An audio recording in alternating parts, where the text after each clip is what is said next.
My younger sister Margot drove up from Toronto on a bitter February afternoon, and when she walked through my front door, she dropped her travel bag on the hardwood and just stood there. The living room where we had celebrated 3 decades of Christmases was bare. No love seat, no coffee table, no framed watercolors of Peggy's Cove that my husband had painted before the cancer took him. Just a cardboard box in the corner and the discolored outlines on the walls where pictures used to hang. Her hand went up to her mouth. She looked at me, really looked at me for the first time in over a year, and her eyes welled up. "Evie," she whispered, "what happened to you? You're skin and bones. Why are you starving in your own house when you're pulling in nearly $6,000 a month between your pension and CPP?" Before I could even open my mouth, my son Daniel came striding out of the hallway in a cashmere sweater I'd never seen before. He crossed his arms, lifted his chin, and said it loud enough for Margot and my neighbor Pauline in the kitchen to hear. "Because I hand every dollar of Mom's money to my wife. Chelsea manages it 100 times better than Mom ever could. Mom's too old to understand how finances work these days." The room went dead quiet. Margot didn't move. She just stared at my boy like she was looking at a stranger who had broken into my house.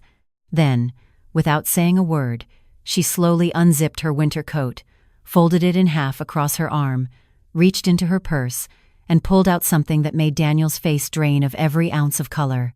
But before I can tell you what my sister did next, before I can tell you what she had been carrying in that purse for 3 weeks, I need to go back to the beginning. Because no one sets a trap for their own mother overnight. It happens slowly, one small kindness at a time, until you're the one apologizing for being hungry in your own kitchen. My name is Yvette, but everyone has called me Evie since I was a little girl in Trois-Rivières. I'm 67 years old. I spent 39 years teaching grade 2 at Rosedale Heights Public School, right here in Halifax. 39 years of runny noses, phonics charts, and little hands reaching up to show me what they'd drawn. I retired 4 years ago with a decent teacher's pension and my Canada pension plan, and between the two of them I cleared just under $5,800 a month after tax. It's more than enough for a widow living alone in a paid-off bungalow in the South End. My husband Gerald passed away 6 years ago. Pancreatic cancer, quick and merciless. 1 October he was raking leaves. By March he was gone. We had one child, my son Daniel. He was 31 when his father died, and from that day forward he became the thing I held on to when the grief threatened to pull me under. He was a sweet boy growing up, always. I remember him in his kindergarten Halloween costume, a little lumberjack with a painted-on beard, insisting he had to protect me from the monsters at the door. That boy went to Dalhousie, graduated with a marketing degree, and landed a job at an ad firm on Barrington Street. I was so proud of him I used to tell the other teachers at lunch about every little promotion. 3 years ago, Daniel met Chelsea at some networking event at the Westin. She worked in commercial real estate, originally from Oakville, and she carried herself like she was 20 years older than she actually was. The first time he brought her to my house for Sunday dinner, she wore a cream-colored blazer and leather boots that probably cost more than my fridge. She gave me a hug that felt like she was reading the receipt on it while she did it. Her smile was perfect, the kind you see in dentist office posters, but it never once reached her eyes. I told myself I was being unfair. I told myself I was just a possessive mother who didn't want to share her son. They got married 18 months later at a vineyard in the Annapolis Valley. I paid for the rehearsal dinner out of my savings because Chelsea's parents, she said, weren't really in the picture. She was vague about her family in a way that I should have paid more attention to. I wanted to welcome her. I invited her for tea. I offered her Gerald's mother's recipe box. She smiled and said she'd love that, and then she never once opened it. For the first while after the wedding, things were fine. Daniel came by every other Sunday. Sometimes Chelsea came too, and she'd sit at my kitchen table scrolling on her phone while I put out the roast. Then, about 16 months ago, Daniel lost his job. The agency restructured, outsourced half the marketing team to a firm in Mumbai, and Daniel was in the first round of cuts. He came over that Tuesday night with his tie loose around his neck and sat down at my kitchen table and cried the way he did when he was 9 and his hamster died. "Mom, I don't know what we're going to do. Chelsea and I just bought the condo in Bedford. The mortgage is over $4,000 a month. Her parents co-signed, but they can't help us pay it. I'm going to lose everything." I did what any mother would do. I put my hand over his and I said, "You come stay with me. Both of you. Rent out the condo if you have to or let it sit, but you come home until you land on your feet. We'll figure it out together." His eyes flooded with relief, and I felt useful for the first time since Gerald died. I had no idea I had just opened a door that would nearly kill me. Daniel and Chelsea moved in 2 weeks later. I gave them the big bedroom, the one Gerald and I had shared for 34 years. I took the little guest room at the back that overlooked the maple tree. "You kids need the space," I said, and I meant it. I was so happy to have voices in the house again. The first 3 or 4 weeks were almost lovely. I taught Chelsea how to make Gerald's mother's tourtière. She took pictures of the steps on her phone. She called me Mom for the first time when I passed her the rolling pin. I cried a little bit that night into my pillow because I thought, finally I have a daughter. But the small things started almost immediately. Chelsea would open my kitchen cabinets and let out these small, disapproving sighs. "Evie, these mugs are from the 90s, hey. We should really modernize." She'd walk into my bedroom without knocking and tell me afterwards she'd been looking for a sweater she thought she'd left in my closet. She rearranged my spice rack without asking. Small things. Territorial things. I swallowed all of it because I thought, she's adjusting. She's just settling in. Daniel spent his days on LinkedIn. I'd slip him $40 here, $60 there for gas so he could drive to interviews, for a coffee so he wouldn't show up empty-handed. Week after week, the interviews went nowhere. He got quieter. He stopped shaving. Chelsea started doing the talking for both of them. One evening in April, Chelsea sat me down at the kitchen table with a cup of that fancy rooibos tea she'd brought from Oakville. She took my hand across the table. "Evie, I need to tell you something. Daniel is really struggling. The rejection is eating him alive. A man needs to feel like he's providing, you know? It's a masculinity thing. I think it would help his mental health enormously if he could feel useful around here. Would you consider letting him handle the household finances? Just the groceries, the utilities, the day-to-day. It would give him a sense of purpose." I hesitated. That pension was my independence. It was Gerald's life insurance, and my 39 years of grade 2s, and every parent-teacher night I ever worked late. But then I looked over into the living room where my son was slumped on the love seat staring at the ceiling, and my heart just cracked open. I went upstairs, came back down, and handed Daniel my RBC debit card. I wrote the PIN on a sticky note and slid it across. "Use it for whatever you need, sweetheart. Groceries, gas, bills. You're a grown man. I trust you." He hugged me so tight I could feel his shoulder blades through his sweater. Chelsea smiled over his shoulder.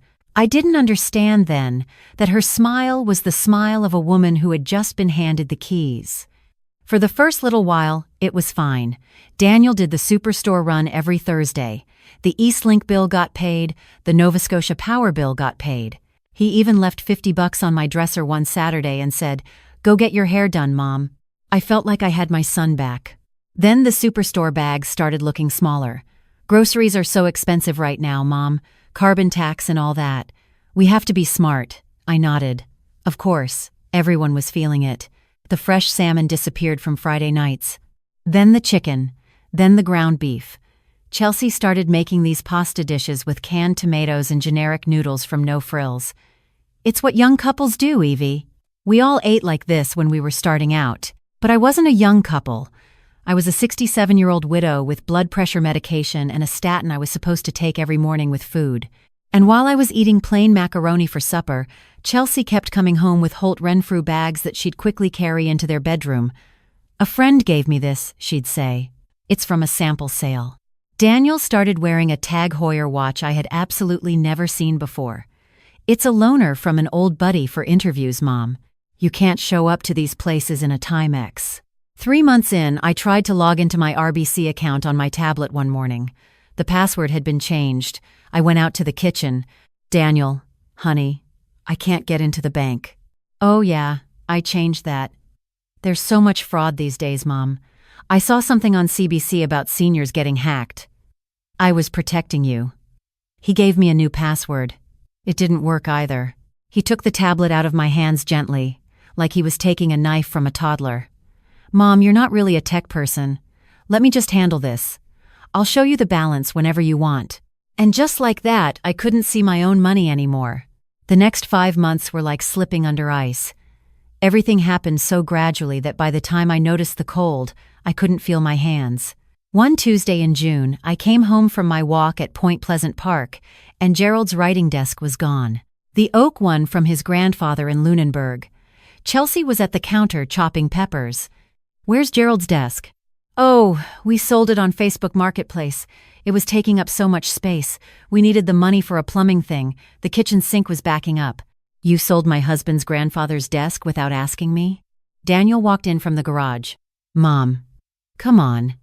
It was just furniture. Dad's not coming back because we kept a desk. You've got to stop living in the past." His words stung worse than a slap. I opened my mouth to argue, and Chelsea jumped in with that syrupy voice. "Evie, we live here too. We have rights to make decisions about the house. Daniel is technically your next of kin. It's not unreasonable." A right in my own house. I wanted to scream at her. Instead, I went to my little room at the back and I cried into the comforter until I fell asleep hungry. The next week, it was Gerald's watercolors, then my mother's china cabinet from Trois Rivières, then my living room TV, although, funny enough, their bedroom sprouted a brand new 65-inch flat screen. Boxing Day deal at Best Buy, Mom. My meals got smaller. Half a can of Habitant soup for lunch. 2 slices of white bread with a smear of margarine for supper. Meanwhile, I could smell Swiss Chalet and Pizza wafting under their bedroom door 3 nights a week. "Mom, at your age, you really don't need to eat as much. Your metabolism has slowed way down." Chelsea took a nutrition course online, she knows. I wanted to ask where that course was from. I never did. My blood pressure pills ran out in August.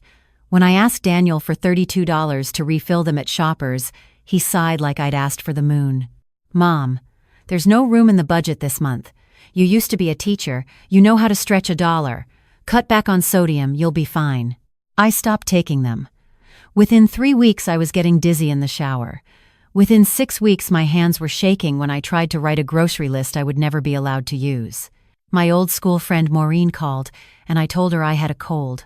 My neighbor Pauline asked over the fence why my porch lights were off at night. I made up a thing about saving on the hydro bill. I was shrinking. I was disappearing. I was ashamed. In September, I finally worked up the nerve to drive to my RBC branch on Spring Garden Road. I took the bus, actually, because I couldn't find the car keys, and I walked into the branch and asked for a printed balance.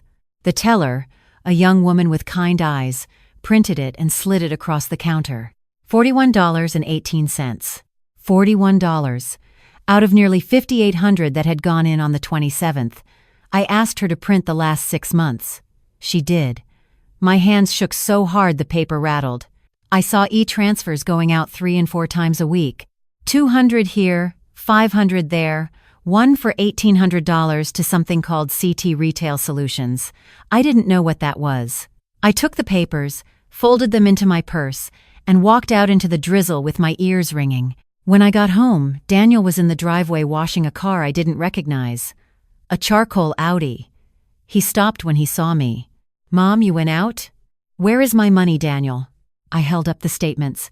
His face did this quick, ugly thing, like a door slamming behind his eyes. Then he smiled. "Mom, let's go inside. You're all worked up." Chelsea was in the kitchen in yoga pants I knew for a fact were Lululemon. I put the pages on the counter. "There's $41 in my account. Where did nearly $6,000 go this month? And what is CT Retail Solutions?" Chelsea glanced at Daniel. Daniel glanced at Chelsea. And then my daughter-in-law said in the most condescending voice I have ever heard in my life, "Evie, honey, do you remember that we talked about this? The groceries, the utilities, the Audi lease because Daniel needs a professional vehicle for interviews. It all adds up. You're just forgetting." "It's okay. It happens." "I am not forgetting. The utilities don't cost $6,000 a month. The groceries in this house are instant noodles, and we did not talk about an Audi." Daniel stepped forward and put his hand on my shoulder. "Mom, I think you're getting a little confused. You've been stressed. Maybe we should think about getting you assessed. Dementia runs in Dad's family, doesn't it?" That was the moment. Right there. That was the moment I understood what was actually happening. They weren't just stealing from me. They were laying the groundwork to declare me incompetent. To take everything. I felt the floor tilt under me. I did the thing women my age have been trained our whole lives to do. I apologized. I said I must be tired. I went to my room. And I lay on my bed and stared at the ceiling and thought about how my grandmother in Trois-Rivières used to say, Une femme seule n'est jamais vraiment seule si elle a une sœur.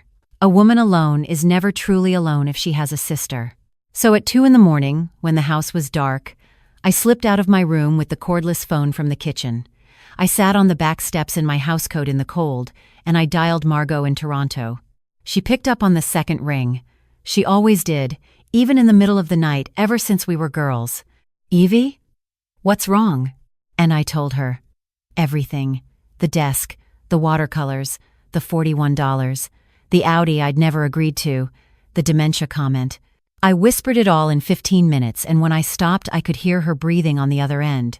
Evie, listen to me very carefully. Do not say a word to them. Do not change anything. Act exactly the same as you have been. I am on a plane tomorrow. Do you trust me? Yes. Good. Hide this phone. Use the landline only when they're out. I'll call you from a number you won't recognize. Pick up anyway. She hung up. I went back to bed and slept for the first time in months. For 3 weeks, I did what Margot told me. I acted small. I ate my noodles. I apologized for being confused. Margot called me from burner numbers she'd bought at a Shoppers in Toronto. She told me she had hired a lawyer, a woman named Helene Boucher, who specialized in elder financial abuse. She told me they had subpoenaed my RBC records. She told me she had gone to the Halifax Regional Police non-emergency line and opened a file. She told me that in Canada, what Daniel was doing had a name. Financial abuse of a senior under Section 322 of the Criminal Code, theft, and possibly forgery. She told me to keep breathing. And then, on a Thursday in February, my sister drove up from Toronto in a rental car and walked into my empty living room and unzipped her coat. Which brings us back to the beginning. Margot pulled a manila envelope out of her purse and laid it on the cardboard box in the middle of the empty living room.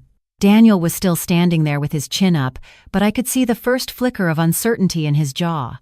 Chelsea came out of the hallway and stopped dead when she saw the envelope. Danny, my sister said, and she hadn't called him Danny since he was 10, you said you give all your mother's money to your wife. I want you to say that again, a little louder, because my friend is recording it. She stepped aside. My neighbor Pauline was standing in the kitchen doorway with her phone held up. Daniel's mouth opened and closed. What the hell is this? This, Margot said, sliding a thick stack of pages out of the envelope, is a full forensic accounting of every dollar that has left Evie's RBC account since you moved in here 16 months ago. This is a statement from Helene Boucher, barrister, confirming that you forged your mother's signature on a limited power of attorney filed with Service Nova Scotia in August. This is a report from Constable Maeve Doyle of the Halifax Regional Police confirming that an active file has been opened for theft over $5,000 and forgery. And this, she said, pulling out one last page, is a preliminary listing agreement with Royal LePage. You listed your mother's house for sale 3 weeks ago, Danny.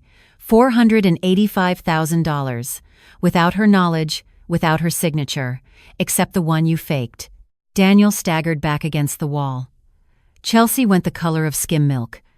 I sat down on the cardboard box because my knees would not hold me. You were going to sell my house? I heard myself say. You were going to sell the house your father and I paid off together? Daniel started to cry. Not the fake tears I'd been getting for months. Real, panicked little boy tears. Mom, it wasn't what it looks like. We were going to buy you something smaller, something manageable. We were going to invest the difference, Chelsea said. Chelsea said. Margot's voice could have cut glass. Chelsea said a lot of things, Daniel. Let's talk about what Chelsea actually did with the money. She turned to Chelsea. CT Retail Solutions, incorporated last May in Ontario. Sole director and shareholder. Chelsea Tremblay, registered at your parents' address in Oakville. A boutique clothing store in a strip mall in Mississauga that opened in July and closed in November when you stopped paying rent. Between May and November, my sister's pension transferred over $61,000 to that numbered company.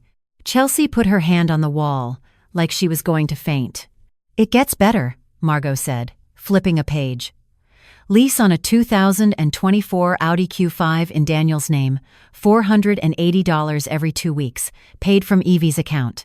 A trip to Punta Cana in October, $5,200, paid from Evie's account. $1,800 at Holt Renfrew in November, $1,300 at Sephora, $600 at LCBO, which, frankly, Evie, I hope you've been getting some of that wine. I laughed. I couldn't help it. It came out broken, but it was a laugh. The doorbell rang. Margot didn't even turn around. That'll be Helene and the paramedics. I called them from the driveway. Helene Boucher walked in, a woman around 50 with an iron-gray bob and the kind of suit that meant business. 2 paramedics from EHS came in behind her with a stretcher. And a woman I hadn't met, Dr. Farzana Khan, a geriatrician Margot had arranged in advance. The paramedics came straight to me. Dr. Khan crouched in front of me, took my pulse, looked in my eyes, put her stethoscope on my chest, and her face changed. She opened a small cooler bag she had brought with her and pulled out a bottle of Ensure and a packet of crackers. She pressed them into my hands. "Mrs. Gagnon, I want you to drink this slowly while I talk to you. Before anything else, before any paperwork, you drink and eat first." I cried then. That was when I cried. Not when I saw the statements. Not when I heard about the house. When a stranger handed me a bottle of Ensure and told me I could eat first. Helene turned to Daniel and Chelsea, who were now sitting on the floor against the wall like suspects. "Daniel Gagnon, Chelsea Tremblay. You have 2 choices. Choice 1, you sign the documents I have brought with me today. These include a full confession of the misappropriated funds, which total, by our calculation, $117,400 over 16 months. You will sign an acknowledgement of debt with a repayment schedule of $1,500 per month, garnished directly from any wages you earn for the next 6.5 years. You will vacate this property within 24 hours. You will have no further contact with Mrs. Gagnon except through my office. The forged power of attorney will be formally revoked, and the listing agreement will be rescinded today." She paused. "Choice 2. You walk out of here refusing to sign, and Constable Doyle, who is sitting in a cruiser at the end of the driveway right now, arrests you both. The Crown is prepared to proceed on charges of theft over $5,000, forgery, uttering a forged document, and criminal negligence causing bodily harm, because Dr. Khan is going to file a medical report today documenting that your mother is in a state of severe malnutrition that nearly killed her. You are looking at federal time." She set the papers down on the cardboard box. "You have 10 minutes. I watched my son, the little lumberjack with the painted beard, the boy who used to wait up for me after parent-teacher nights, crumple onto the hardwood and sob. Chelsea was whispering to him furiously. I heard her say, 'Your mother,' and lying, and she's old. And I heard Daniel say, for the first time in 16 months, 'Shut up, Chelsea. Just shut up.' They signed. The paramedics walked me out to the ambulance. Pauline was crying on my front step. She told me later she had known something was wrong for 8 months, but every time she knocked, Chelsea answered and said I was napping. She said she'd lie awake at night worrying about me. 8 months. I was 8 months away from being saved by a neighbor who'd been watching the whole time and didn't know how to help. I spent 11 days at the QEII, severe malnutrition, stage 2 kidney injury from dehydration, uncontrolled hypertension, vitamin D at almost 0, which Dr. Khan said was a particular crime in a Canadian widow in February. They fed me through a tube for the first 4 days because my stomach had shrunk so much it couldn't handle solids. Margot slept in the reclining chair next to my bed every single night. Maureen came. Pauline came. The principal from Rosedale Heights, who was now retired herself, came and brought me a stack of handmade cards from the grade 2s who were now grown-ups. Somebody, somewhere, had remembered me. Helene Boucher was magnificent. She clawed back $38,000 from the Audi dealership when she threatened them with knowing receipt of stolen funds. She froze Chelsea's remaining bank accounts in Ontario. She had the house listing removed within 48 hours. She filed the revocation of the forged power of attorney with Service Nova Scotia the same afternoon. 3 months later, settled in the spare room of Margot's condo in the beaches in Toronto, watching the ice break up on the lake, I sold the bungalow in Halifax for $470,000. I didn't need it anymore. Gerald was not in those walls. Gerald was in me. I wired the proceeds into a new TFSA and RIF that only I had access to, and a financial advisor Margot trusted walked me through every single move. Daniel has made 8 payments so far. Every single one of them on the last day before Helene would have filed the criminal complaint. He lives in a basement apartment in Dartmouth now, working as a shift supervisor at a Sobeys. Chelsea left him 4 months after they moved out. She went back to Oakville. I hear these things from Pauline, who I call every Sunday. I don't ask about Daniel, she tells me anyway. He wrote me a letter in December. Margot kept it in a drawer for 2 months before she asked if I wanted to read it. I said, not yet. Maybe next year. Maybe never. I am allowed to take my time. I am allowed to choose myself now. I want to say something to whoever is listening to this, especially if you're a woman my age in Moncton or Thunder Bay or Red Deer, sitting alone in your kitchen tonight. If anyone, even your own child, even the baby you rock to sleep, asks for your bank card and your PIN, you say no. You tell them you will help them by paying specific bills from your own account, and you keep the card. If the furniture starts disappearing, you call the police that day. Not tomorrow. That day. If you feel ashamed to tell your friends what's happening, that shame is the trap. Call the Canadian Network for the Prevention of Elder Abuse. The number is 1-416-916-6728. Or call the Senior Safety Line at 1-866-299-1011. It's free, it's confidential, and they have stopped this exact story from ending the way mine almost did, hundreds of times. I'm 67. I weigh 132 pounds again. I walk along the Lake Ontario boardwalk every morning with Margot and her beagle. I joined a book club. I started teaching ESL to new Canadians at a community center on Queen Street East on Tuesday nights. Little grade 2 lessons for grown-ups from Syria and the Philippines and Venezuela. They call me Mrs. G. I go home after class and make myself a proper supper, and I sit at a little table Margot bought me at IKEA, and I eat every bite. I lost a son. I'm not going to pretend I didn't. Some nights I still cry about it, because the boy who was my lumberjack is not the same person who stood in my empty living room and told his aunt he gave all my money to his wife. I don't know if I'll ever see him again. Maybe I will. Maybe he'll become someone worth seeing again. That's on him now. That's not my job anymore. My job, for the first time in 67 years, is me. And if you're listening to this from somewhere cold and quiet tonight, and something in it sounded familiar, I want you to do one thing before you go to bed. Pick up the phone. Call your sister, or your oldest friend, or your neighbor across the fence. Tell them the truth.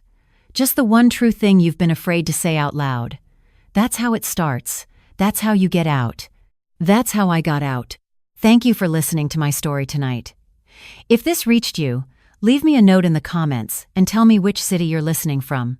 I read every single one. And if you know a woman who needs to hear this, share it with her before you go to sleep. You might be the sister she doesn't know she has yet.